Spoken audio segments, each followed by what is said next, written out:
He will pull you out of your darkness to a place to let your light shine that will give Him glory.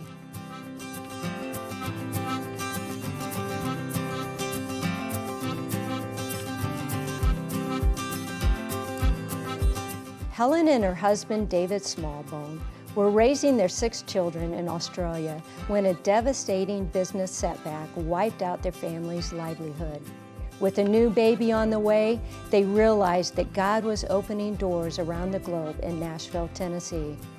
3 decades later, the Smallbone family has inspired millions of people with their radical faith in the Grammy-winning music talents of Rebecca St. James and for King and Country, Joel and Luke Smallbone.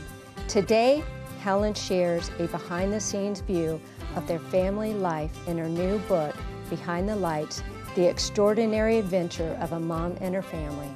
This is her story. This is today's Nashville. This is faith. Helen, what a blessing and honor it is to be invited to your farm and Thank you. It's an amazing, beautiful place, and we're in your studio here. And tell me about this room.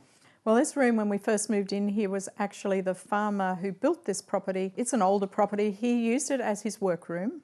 So it had his saws, etc. in it. Then we converted it into a sort of a distribution office house. It's had, I don't know where it went after that, and then it's in the last few years it was actually the beginnings of For King Country's first offices, low rent, always important to keep the expenses down, and lately it's just sits here and is a storage room, really. Well, you know, a lot of people don't know that you are the mother of amazing music talent that has reached the world, Rebecca St. James, For King and Country, but it all started in Australia. It did all start in Australia, yes. Let's go back. Well, I married my husband fairly young. He was very marketing management oriented. He worked in secular music and realised that he did not wish to market and promote people who had nothing to offer.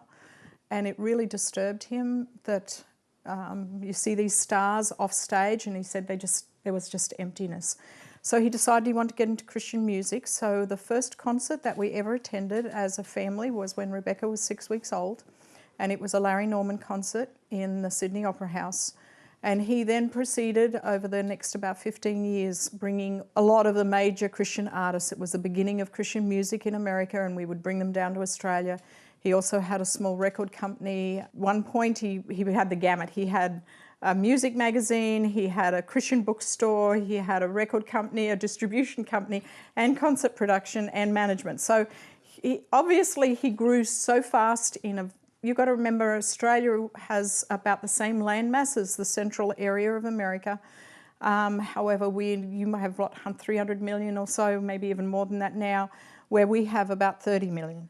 And in those days it would have even been less than that. So and Australians sort of more post-Christian, and so we don't have very many active, probably 5% of that population would be active Christians. So you've really got a very small marketplace, and by the time he was getting close to 40, he was realising, I don't know if I can keep doing this for the rest of my life, because I'm only as good as my last tour, I'm only as good as my last, marketing opportunity. So it was stressful, but we grew up around all the major artists. It was pretty grand.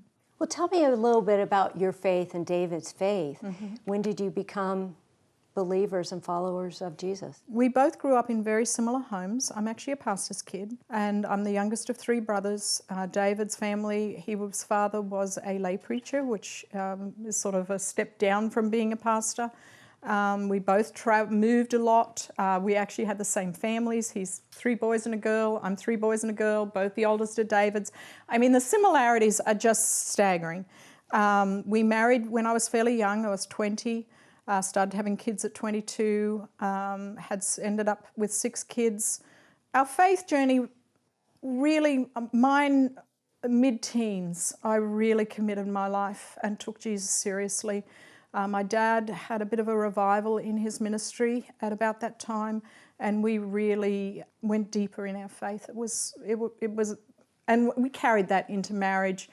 Part of David's wasn't as serious about his faith, but God has that way of making you go deeper. So from Australia, how did you get to Nashville? We had 3 major doors closed. We actually, on a tour, lost $250,000, which we knew we were not going to trade out of. That was close. Was this back in Australia? Back in Australia, close to David's 40th birthday. There were 2 other opportunities that he thought that he might be able to continue in Australia. He actually started recording music at Hills CLC, which then ended up becoming Hillsong Music. He was the originator of that. The Hills Church took it back. That door closed, and then he had another opportunity to come to America with Carmen. He actually bought our tickets to come over to America, and then Carmen pulled out. So we were left with our tickets, but no job. So he came over here mid-1991 and found an artist that he was going to manage, and that was what led us over here. So I have read when you got here, it was very, very difficult. You had your 6 kids. I was pregnant with number 7. Number 7. No health insurance. We didn't have that little nest egg to rely on. No family, minimal friends, some work acquaintances from David's work in Christian music. And so we moved into a rental house in Brentwood in Nashville, and we had no furniture. The kids were sleeping on beds made out of clothes. And we really just treated it as a bit of an adventure. Were there any times, though, you wondered what God was doing? I think when David lost his job a couple of months after we were here, we were very much like, okay, this is pretty dramatic. And then we were like, what on earth is God doing? He leads us here, and then you lose your job.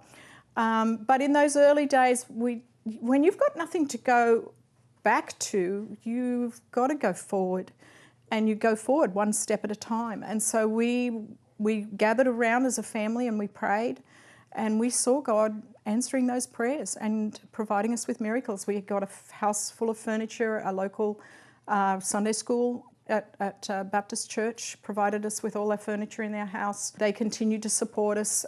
We started working together as a family. We were doing raking leaves. We were given a lawnmower the following summer, and we would mow lawns.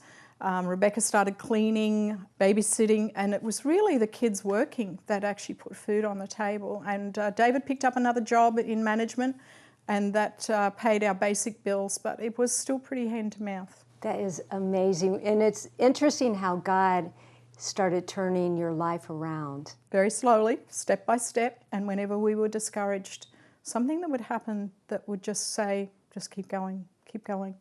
And Rebecca, we arrived in August 1991, and Rebecca got signed, I believe, in 1993, and her first album, which was called Rebecca St. James, came out in 1994.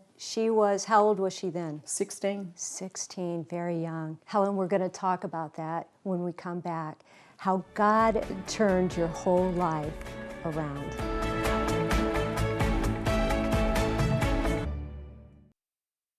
Helen, let's talk about Rebecca's journey and what God was doing in her life and in your life. Rebecca actually started singing before we left Australia. We went to the kids. Our life in Australia was really normal. That's a really good thing to mention. Our kids were in Christian schools. We were, had our own home in a nice suburb of Sydney. She was recognised as having talent musically back in Australia. At the local school. She then had an opportunity of supporting Carmen at the age of 13, doing 3 songs as an opener for Carmen and his Australian tour. So there was a background. So before we left Australia, David decided that he knew the praise and worship music that was coming out of the church in Australia was very innovative. And so he said, let's use some of those songs. Let's get Rebecca to record some of that music. So when she came, she had sort of started already down music, and that was one of the things that David thought that coming over here he would explore. When she was signed in 1993 to Forefront Records, it was actually a development deal. The album came out in 1994 and she started touring. She was at the ripe old age of 16. And it was a shock because we had, for those 3 years, really spent all our time together. I mean, we were working together, we was homeschooling. And then when Rebecca started touring, it was sort of like, oh, wow, this is different. So David thought, she did a couple of support act tours, and then he thought very early on, she's just going to go out and do tours at church. And so he decided that we would do it as a family. So he brought over a cousin who was Rebecca's age. I think she was 18 at the time. He got Daniel, who was 16, to be taught how to set up the lights and run the lights. And then from then down, all the kids started working as support acts, or not support acts, but just doing the behind the stage, setting up the stage, doing the lights, doing the sound, setting up the stage management. They started, so we toured together. So everybody felt a part of it. Mm-hmm. Because we couldn't bear being apart at that point. And this was the way David saw cheap labour, keeping in the black, and just doing it simply. And that's how we started. What was those days like? We would travel. First up, we travelled in a 15-seater, pulling a trailer. And so that was very together. And then the next step after that was, once the second album came out, we actually got RVs and motorhomes. And so we would travel in motorhomes. And we actually continued travelling in motorhomes as a family. We'd have the band in one motorhome once Rebecca started with a band, and the family in the other. And we toured that way probably for another, I reckon, 6 to 7 years. 6 or 7 years. Mm. So the kids had a very different childhood once we got here. Now, was there any jealousy or anything like that, or? I don't think so, no, because they saw how hard it was on her. It's not easy, no, particularly being a solo artist, being a female. I mean, Christian music's very hard on their women. So they were very content, I think, in their background roles. Joel actually started at age 12 at showing very strong signs of being able to see how a church could be modified for a rock and roll band, and he became stage manager. And then David had him starting to prep, doing background vocals for one of Rebecca's songs when he was 12. And the fateful day came when he said, okay, you're ready to perform. And it's intriguing because Joel's now in for King and Country. And a lot of people don't even know that. No, and he's 12 years old, and David says, tonight you're going to sing with Rebecca. And he said no. And I don't know why he thought he was practicing. I mean, I just have no idea. And he said, I'm not going out there, you can't make me. And we were like, well, maybe we can. Anyway, he went eventually. He cried. He said he went out to the family dog in the RV and cried. And then he came back and he did what he was told and went on the stage. And really, he's never been off it since. Was he scared? I mean, was he? I think he was scared. And I just said to him, I sat down, I said, Dad's not going to ask you to go do that if he knows you're not ready. You're ready. You can do this. You've practiced. You know what you're doing. And as I say, he fell in love with it. So he's never been off the... No. He's been her background singer, then right through until about age 16, when he then went to his father and said that he wanted to continue to pursue his own career following Rebecca. So how was that? It was an interesting journey. Rebecca, she continued to do albums. I think she did about 10 albums over that time. I think she wrote 12 books. For Joel, it was, he said he wanted to do his own artist thing. David said, well, we'll set up some writing for you, songwriting. You need to write your own music. And he did that. And frankly, David had some very unenviable conversations because he actually had to go to Joel and say, well, for one, the songs aren't good enough, which is pretty hard. And then after a few more years of more writing and doing Rebecca's background vocals, etc., David had to go to him and say, really, you're competing against the best in the world as a solo male artist. He said, frankly, I don't think you've got a good enough voice to be a solo artist. You're going against the best. He said, but you know what? Your brother Luke, he has a really great voice, and if you become a duet, then you get into your own area. How'd he take that? He felt like he was pulling, I think, a wagon behind him, like I'm the man and I got to drag you. And then they started songwriting together. They started doing performances together. They actually did Rebecca's background vocals together, and then they started doing their own like support act, little duo with the very creative name of Joel and Luke. And they did that for quite a few years. God took them on a very special journey of preparation, because it wasn't felt, Joel never felt that he was equally partnered in those early days by Luke. He really didn't want him. He felt like he had no choice. So God had to really do some strong preparation work over about an 8 to 10 year period to really make a solid foundation there. And now for King and Country and Rebecca St. James. What has that journey been like, from going from an apartment with no furniture and your husband managing this super music artist that is reaching millions around the world? For King Country? Yeah. Both of them. No, both of them. Rebecca, when she retired, the boys were just starting to be their own career. That transition period was pretty hard on David, because he's managed differently to most managers in the fact that he's a partner. So he was equal partners with Rebecca, and for the boys, they wanted him to be involved, so it became a third, a third, a third. And that was the foundation which they did it. So he has no other artists to sort of say, well, while you're getting your life together, I'm going to go over here and manage these people and we'll see how it works. I mean, he's fully in. So that transition period from Rebecca to the boys was actually another sort of harder time for us as a family. How does a success affect the family? Anything? I think because they've grown up around it, both in Australia from when they were babies really, to here, it's actually, they're fairly well grounded. They know it's in proportion in their lives. When we come back, I want to talk about what it's like to be a mom to all your children. Okay, you look forward to it.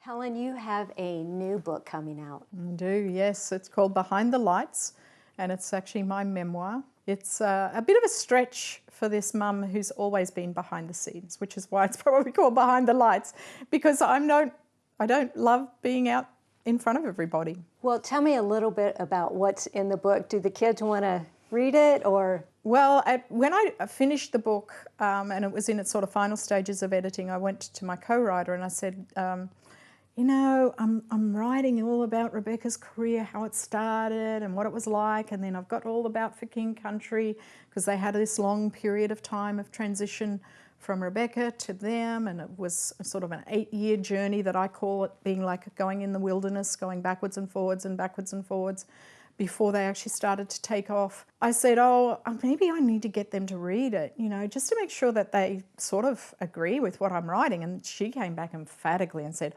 oh, no, dear. They will change it, because their memories are going to be different to yours. This is your memoir. This is how you saw the journey as the mum of Rebecca St. James and for King Country.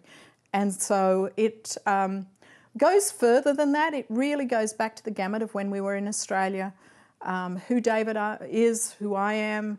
Then it's our journey together after we were married in Australia, then how we lost everything, because really those careers have been birthed out of failure. Our lives would have looked very normal if we had stayed in Australia, and none of this would have happened. So it was God closing those doors that changed our direction, our life direction, to a whole new way and a new life.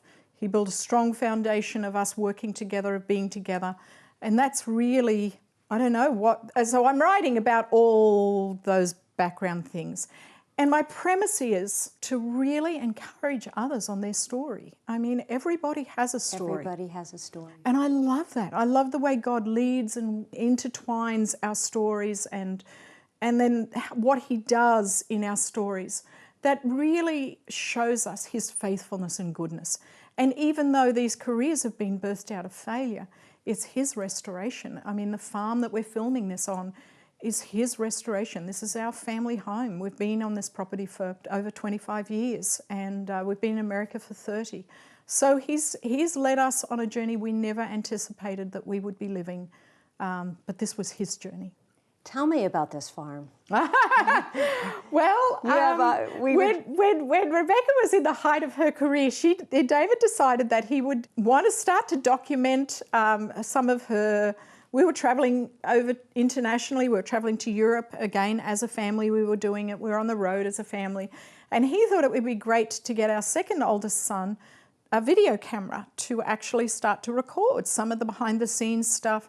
When we would come back to the property here, Ben used that camera to start making movies. So we'd have youth group kids over and they would make army movies, and they would use the old truck and they would run over the property. And that was really, then they started, Joel, it was when he was in his, I want to do music, he was copying in sync and all, and Backstreet Boys. And then they would write videos to do as intros for the local youth group, and they would film them, and it was all sort of Backstreet Boys in sync music. I mean, it was again another foundation, because Ben is now making movies and does all of the boys' music videos. Were there any other times in your life that you just said, oh, I can't do this anymore? No, I think David says that I married him for adventure, and he says he's done a really good job of providing that for me. I actually like the fact that I really don't know what tomorrow's going to bring. I mean, I would never have thought 10 years ago that I would be writing a book, that I would be doing interviews like this. The farm here is my happy place. The kids say that I've replaced each of them, and probably them and their husbands and their children, because altogether we're about 28 now. I've replaced all of them with animals. And so I have, I think last count, about 35 or so actually four-legged animals, and then I happen to get into birds, and we've got over. Now, do you take care of it yourself, or do you have help? Yeah, and my youngest daughter, Libby, is actually probably my partner in crime. I've partly done it because I just enjoy it, partly done it to have when the grandkids come. I feel like this is the healthiest environment you can possibly have. I have some help looking after them, because if I didn't have either Libby's help and other people's help, I think I'd actually have to downsize, because it is a fair amount of work. It is. But a lot of joy. Now, you have a podcast. I do. Yes, that's another miracle of God, that he actually got me involved in a podcast. I'm a co-founder of Mum Life Community, and my partner in that, Heather Houlay, and I have a podcast that comes out on Access More. And it's really to encourage mums. And I think they're under-encouraged, and I want to encourage them on their journey. I'm a huge believer in what they do, how they love their kids, how they sacrifice for their kids. I think that's modelled after Jesus, because he came to serve, not to be served. And I'm a big believer in supporting the family. I think the family is just so, it's God's idea for how kids should be raised. And so anything, now I'm feeding back beyond just my family now into a sort of a wider community. And you and Rebecca now are doing Thursday evenings, where you're going out and doing some events? Yes, we've started doing some events too. It's called Mum's Night Out. Yes. And she brings the music, and we do some interviews together of our story, and then I do bring a little sort of encouraging message. So yes, we've got a lot on our plate. I never thought retirement was going to look like this. I'm 66 years old. Like, I think I should be just sitting home here doing nothing, but God has some other ideas. Well, one last word. What would you say to somebody that's going through a journey, and where you've been? What would you say to them? Pray. Lean into God. Jeremiah 29 says, for I know the plans I have for you. They're plans to prosper you. And I really, and to give you a hope and a future. And that's what he's done for us. I think between that verse and Ephesians 3:20, I can do much, much more than anything you can ask or even imagine, for my glory and through his power. That's our life story.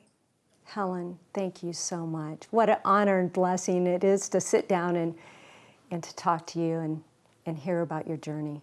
Thank you, Terry. My friend, are you going through a season where you feel like God has closed the door and your dreams have been shattered? My friend, He is taking you to a whole new place. It could be around the globe. Trust Him. He is going to do great things through your life that will give Him honor and glory. This is today's Nashville. This is faith.